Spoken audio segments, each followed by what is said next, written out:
Permanent గా కలవట్టులు నిర్మించాలి. వర్ధిల్లాలి ఆదివాసీ గిరిజనుల ఐక్యత.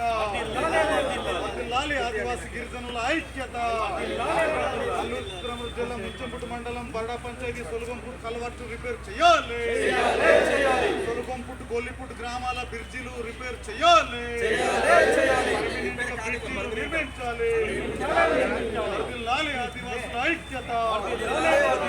వెంటనే సొలుగంపుట్టు గొల్లిపుట్టు బ్రిడ్జిలు కలవట్టులు పర్మనెంట్ గా రిపేర్ చేయాలి. పర్మనెంట్ గా నిర్మించాలి.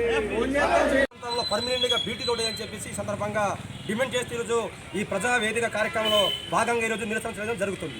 ఇప్పటికైనా ప్రభుత్వ అధికారులు స్పందించకపోతే ఖచ్చితంగా ఐటీడీ ముందు కూడా నిరసన తెలియజేస్తామని చెప్పేసి ఈ సందర్భంగా తెలియజేస్తున్నాం. ఆ రోడ్డు ఎప్పుడు వేశారు? ఆ వేసినప్పుడు ఏం నాణ్యత ప్రమాణాలు పాటించారా లేదా? ఇంజనీర్ల పర్యవేక్షణ ఉందా? ఇంజనీర్ అధికారులు పర్యవేక్షణ ఉండి ఉంటే ఈరోజు ఖచ్చితంగా ఆ రోడ్డు నాణ్యతగా వేసే ఉండేవాళ్ళు. కానీ ఇంజనీర్ అధికారులు పర్యవేక్షణ చేయకుండానే వాళ్ళు అప్రోచ్ చేసేదని చెప్పేసి సందర్భంగా మేము తెలియజేస్తున్నాం. ఖచ్చితంగా ఈరోజు 3 కోట్లకు పైబడి నిధులు ఖర్చు పెట్టారు. కానీ కనీసం 3 కోట్లకు పైబడి ఖర్చు పెట్టి కూడా ఈరోజు నాణ్యతగా వేయకుండా ఈరోజు చాలా నిర్లక్ష్యంగా వేయడం జరిగింది. దానికి ప్రజలు పాలు దపాలుగా ఈరోజు అధికారులు తీసుకెళ్ళినా కూడా స్పందించకుండా ఈరోజు చాలా నిర్లక్ష్యం వహిస్తున్నారు. అందుకే ఆ అధికారులపై ఆ కాంట్రాక్టుపై కూడా ఇమీడియట్లీగా చర్య తీసుకోని చెప్పేసి సందర్భంగా డిమాండ్ చేస్తున్నాం.